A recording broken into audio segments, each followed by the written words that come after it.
Thank you so much for sending me these videos. I'm going to go through them and provide some commentary, some observations. No judgment, no judgment. We're learning.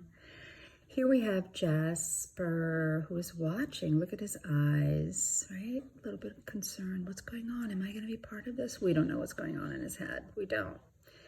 But we can see his eyes. See those eyes? Anyway, I'm hopeful that you've provided him with something to do. There was a lip lick there. So there is a low-level stress for Jasper. Low tail wag, lip lick.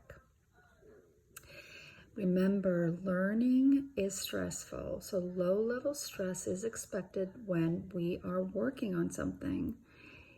We've changed a lot of things up. Again, we are looking here to manage 2 dogs. I believe you're by yourself. If you have something for Jasper to do over to my left, your right, or your left when you turn, that's great, right?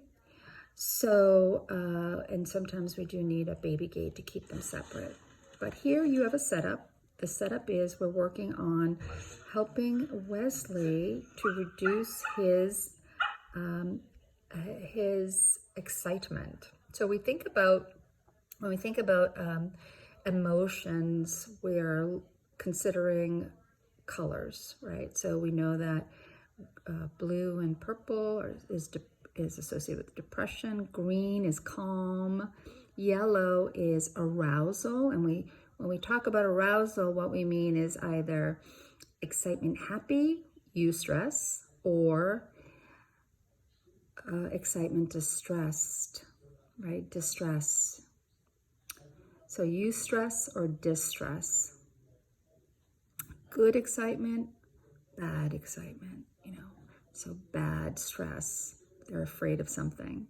Here, Wesley understands that when you open that jar, it predicts that some yummy peanut butter comes out, and he's going to be given the peanut butter, and he's all excited, and he just can't handle himself. So he is in eustress, but still both eustress and distress block the ability to process information and even to be calm. It's an excitatory state, excited.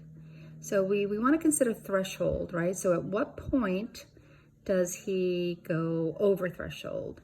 And so when we think about threshold, just think of it as magnitude or intensity. And so when something is intense, it causes a reaction. So being over threshold, so if we think about a line, right? So being at threshold, he is actually starting to tip over threshold because he stands. When he's seated,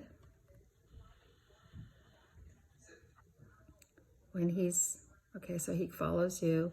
He's still at threshold. Look at his body.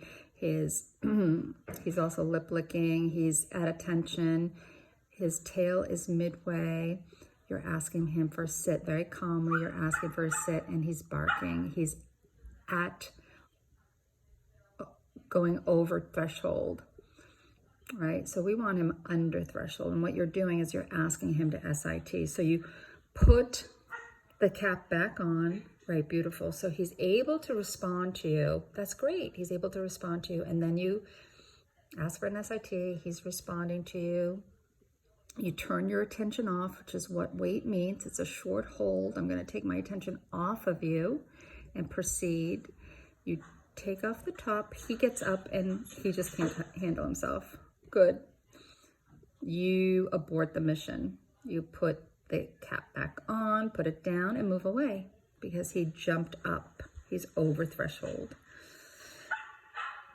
So he's over threshold. And here, this is where I would drop criteria considerably, which you're trying to do, by asking him to, instead of turning, we ask him for a behavior that might be a little bit easy for him, maybe a target, right? Because he's standing. So touch, and then touch again. and maybe touch again. So we touch, mark, reward, then touch, mark, reward, then touch, mark, reward, right? Thinking moves us away from being emotional, allows us to process information, obviously. And if he can respond to a touch, that means we can start to bring him down from that excited mode, excitatory state, right? And then move into a sit and a wait, right? So you turn your back, which really can serve to some dogs to be more stressful, right? Because he wants that peanut butter. Give me that peanut butter. He doesn't understand that he's doing something inappropriate, unwanted, right? Because usually, maybe in the past, because this has been seems to be have been reinforced, we give him the peanut butter to shut him up, right? To quiet him down. You use shh, which is good. We condition our dogs. Oh, good. We could have captured that. Okay, so right there, he sat. Let's go back. He sat on his own.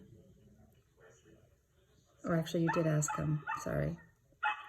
Delayed SIT, but he does.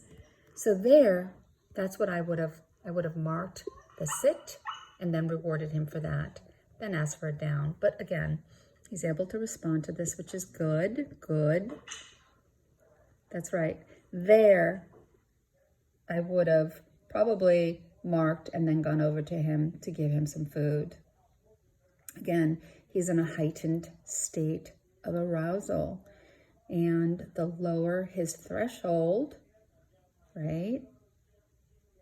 And you're working at a close distance, but the lower his threshold, and the only way we can lower it is to motivate him to think, right? So we might want to remember I talked about breaking down the rate of reinforcement. Upping the rate of reinforcement when things are difficult. So he breaks his hold. It's too hard for him. And then Jasper comes over. Hey, what you doing? Can I have some? And great, you just threw the food away. You asked Jasper for an SIT. You mark and then reward. Excellent. And Wesley's watching this. Hey, what about me? Remind with your hand. Excellent. Beautiful. That's right. Good job. And you're working with both of them. I am so proud of you. Yes. Okay. So right there, the only thing I would suggest there, which it was excellent, is not to reach for the food. Not to reach for the food until after you mark. So what are you marking? You would have been marking, you chained a couple of behaviors and you asked them both, they're waiting, you asked for a wait, right? You're marking the wait. And so I would just take the top off, put the top on the counter, mark, and then reach in and reward rather than hold that food in your hand. Remember, the food, the reward is the consequence of the behavior, and we want them to be registering what action it is that they're doing, the consequence of which is the reward. Hope that makes sense. That's good. That was really good. So here, instead of asking for a sit verbally and with the hand signal at the same time, which can block learning, and again, these guys compete a little bit when they're in close proximity. You ask using either the verbal or the hand signal, delay in between, allowing them an opportunity to connect the dots in their brains, okay?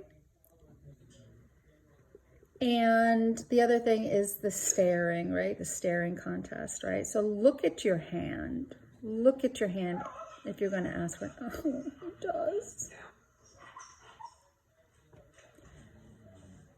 Good job. You're building a longer downstay, right? So you didn't ask for WAIT, but you were building a longer downstay, which would have been great too. We could have turned our back, marked, and then rewarded him, okay?